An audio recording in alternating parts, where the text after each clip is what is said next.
हिंदू के मतलब होता है गुलाम। पहली बात माने आप गुलाम बता हिंदू के मतलब गुलाम है, जहां भी देख लीजिए आप किसी शाब्दिक का अपमान क्यों करना चाह रहे हैं? कौन हिंदू है? कौन हिंदू? मतलब आप साफ तौर पर आपने आप कहलवाना पसंद नहीं करते। आप जो है न्यू पार्लियामेंट बनाते हैं, वहां पे जो है आप संगोल, जिसका हिंदी वर्ड होता है राजदंड, तो राजदंड को रख करके हमारे सत्यमेव जयते को खत्म कर रहे हैं। आज फिर से हम गुलाम हो जाएंगे। राजाओं के, मुगलों के रहे, अंग्रेजों के रहे, और ये अंग्रेजों की नीति पे ये जो कंपनी बना रहे हैं, ईस्ट इंडिया कंपनी की तरह चल रहे हैं कि जिसको चाहो, कोई बोलेगा उसको अंदर कर दो, कोई अगर आवाज उठाता है उसको अंदर कर दो। 2024 में जो ये मशीनों की गड़बड़ी की सोच रहे हैं, ये नहीं होगा। लोग जागरूक हो गए हैं और 2024 में सत्ता परिवर्तन होने जा रहा है। हिंदुस्तान गैजेट में आप सबका स्वागत है। मैं हूं आपके साथ नदीम। दोस्तों, जैसे जैसे चुनाव 2024 का करीब आ रहा है, फिर से नफरत की राजनीति, धर्म की राजनीति, जाति की राजनीति बढ़ने लगी है। सर, किस तरीके से देखते हैं? 24 की शुरुआत हो गई है, लोग धर्म और जाति की राजनीति पर फिर से आने लगे हैं, क्या कहना चाहिए? बिल्कुल सही कह रहे हैं, चूँकि धर्म की राजनीति की एक ऐसी दुकान है जिस पे लंबा ये आगे चलते हैं। और जो अभी आरएसएस समर्थित बीजेपी सरकार है वो भी अपना 30 और 2%, 3% के समीकरण में लगी हुई है कि किसी तरह से जो बहुजन है उनको हम हिंदू कह के, हिंदू राष्ट्र कह कर करके उनको गुमराह कर करके, और मैं हिंदू राष्ट्र दूंगा, और उनको बिना बताए वो चाहते हैं कि 2-3% ले लें। तो इस तरह की राजनीतिक जो हिंदू मुस्लिम का है, मुसलमानों का जो 16% वोट है पूरे भारत में, उसको वो तोड़ना चाहते हैं। और जो दलित और शोषित का है वो कमज़ोर है, और उसे भी कहीं ना कहीं टुकड़े टुकड़े का गैंग इन्होंने नाम दिया है। तो इस तरह का ये राजनीति कर रहे हैं सिर्फ कुर्सी के लिए। लेकिन देश हित में, जहाँ पे हमारा देश का मान और सम्मान की होनी चाहिए, जहाँ हमें रोजगार और नौकरी और हमारा स्वास्थ्य और शिक्षा का होना चाहिए, उसको इन्होंने बेड़ा गर्क कर दिया है। देश को कुछ चंद लोग, अभी अभी आप हमारे जो है रामलीला ग्राउंड में आम आदमी पार्टी ने चौथी फेल की कहानी सुनाया, तो बड़ा हमें अटपटा सा देखा कि हमारे देश के प्रधानमंत्री को चौथी फेल कहा जा रहा है, और उनको कहा चलो स्कूल तुम्हें भी पढ़ने की जरूरत है। राष्ट्र की बात कर रहे हैं, कह रहे हैं हम देश को विश्व गुरु बना रहे हैं, इस पर आपकी क्या राय है? देखिए, एक पहली बात तो हमारा देश विश्व गुरु था, सोने की चिड़िया था, अब कहाँ रहा? अब हमारे यहाँ से सब कुछ चोरी हो गया। आरएसएस वाले कह रहे हैं कि विदेश में डंका बज रहा है मोदी जी की वजह से। किस बात का? ये सब जो है साजिश कर करके, और जो गैंगस्टर लोग आपस में मिल कर करके, जो अभी आपने प्रेस क्लब में देखा कि गैंगस्टर लोग किस तरह से लोगों की मौतें कर रहे हैं, किस तरह से ये गेम खेल रहे हैं, ये आप देश को विश्व गुरु बनाएंगे? आज बिस्टा आप जो है न्यू पार्लियामेंट बनाते हैं, वहां पे जो है आप संगोल, जिसका हिंदी वर्ड होता है राजदंड, तो राजदंड को रख करके हमारे सत्यमेव जयते को खत्म कर रहे हैं। तो क्या इस तरह से देश चलेगी? क्या इस तरह से विश्व गुरु बनेगा? ऐसा कभी नहीं हो सकता। अब समझ गई है, अब जनता भी समझने लगी है कि जात पात से हमें हट कर करके हमें आवाज देनी होगी। नौजवान और महिलाओं को हम लोग संगठित कर रहे हैं। मैं राष्ट्रीय महागठबंधन का चेयरमैन हूं, 219 पार्टियां हमारे साथ है, उसकी हम तैयारी कर रहे हैं। हमें बर्बाद कर करके जो राजनीति कर रहे हैं, इसे हम तोड़ेंगे और आने वाला दिन में इसका सबक देगा। कैसे तोड़ेंगे? जब आप देखें एससी, एसटी, ओबीसी, माइनॉरिटी, जो भी है माइनॉरिटी को अगर छोड़ दिया जाए, यही गेम है। राष्ट्र चाहते हैं ना, हिंदू राष्ट्र नहीं चाहते। देखिए, पहली बात आपके मीडिया के माध्यम से बता दूं कि हिंदू के मतलब होता है गुलाम, जो मुगलों का दिया हुआ शब्द है। हा जो है, चूंकि सिंध हमारा प्रांत है, हम लोग जो है सनातनी लोग रहे हैं, तो सिंध को सा को हा का उच्चारण किया मुगलों ने, तो सा को हा हो गया, हिंद हो गया। तो हिंद से हिंदुस्तान नाम रखा गया। जो हिंदुस्तान के अंदर रह रहे, जो भारत के अंदर रहते, वो हिंदवासी हैं, भारतवासी हैं, हिंदू नहीं है।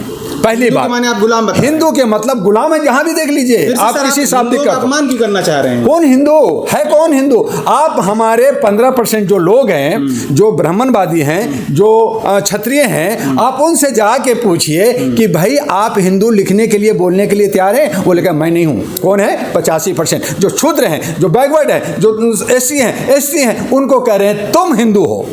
तो हम अगर हिंदू हैं, तो मैं आपके चैनल से आज पहली बार, जो हालांकि किसी ने कहा होगा, मेरे जो बहुजन लोग हैं 85% हैं, उनको सिर्फ 10 मंदिर दे दो, हमें दे दो, हम समझ जाएंगे कि आप मेरे हितैषी हो, आप हमारे लिए सोचते हो, तब हम हिंदू कहेंगे, तब हम हिंदू राष्ट्र की बात करेंगे। पहले मुझे 10 मंदिर तो दो। अगर नहीं देंगे तो मनसा पता चल जाएगा कि जहां लाखों मंदिर हिंदुस्तान में है, जहां पे ब्राह्मणवाद होता है, जहां पूजा हो रहा है, जहां पे व्यवसाय हो रहा है, जहां पे आप धर्म की राजनीति खेल रहे हो और लोगों को लड़ा आ रहे हो जो बागेश्वर बाबा कह रहे हैं हिंदू राष्ट्र बनाएंगे और मैं डुगडुगी बजाऊंगा और मैं जो है पर्ची निकालूंगा, तो आप जो है 85% का जो दलित शोषित है उनको मंदिर में पूजा करने दो, उनको घुसने दो। हम देखते हैं 85% को क्या कहना चाहेंगे? अगर 85% हमारे 85% ही हमारे गौ माता हैं। वो हिंदू हैं या नहीं है आप बता दीजिए। हिंदू माने आप बता रहे हैं गुलाम क्यों होता है? वो फिर क्षुद्र क्यों कहते हैं? वो फिर क्यों कहते हैं ओबीसी, एससी, एसटी?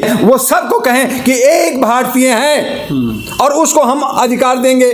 आ जाए ना मैदान में, नहीं आते। मतलब आप साफ तौर पर अपने आपको हिंदू अब कहलवाना पसंद नहीं कहते। आप जिससे भी पढ़े लिखे इंटेलेक्चुअल से कहिए, इंटेलेक्चुअल से जाके पूछिए, वो कहते हैं मैं हिंदू नहीं हूं। ब्राह्मण से जाके पूछिए कि मैं हिंदू नहीं हूं, तो है कौन हिंदू? तो वो लोग हैं जो क्षुद्र हैं। और क्षुद्र कौन है? जो नाय दुनिया वगैरह जो लोगों ने गुलामी में जिया।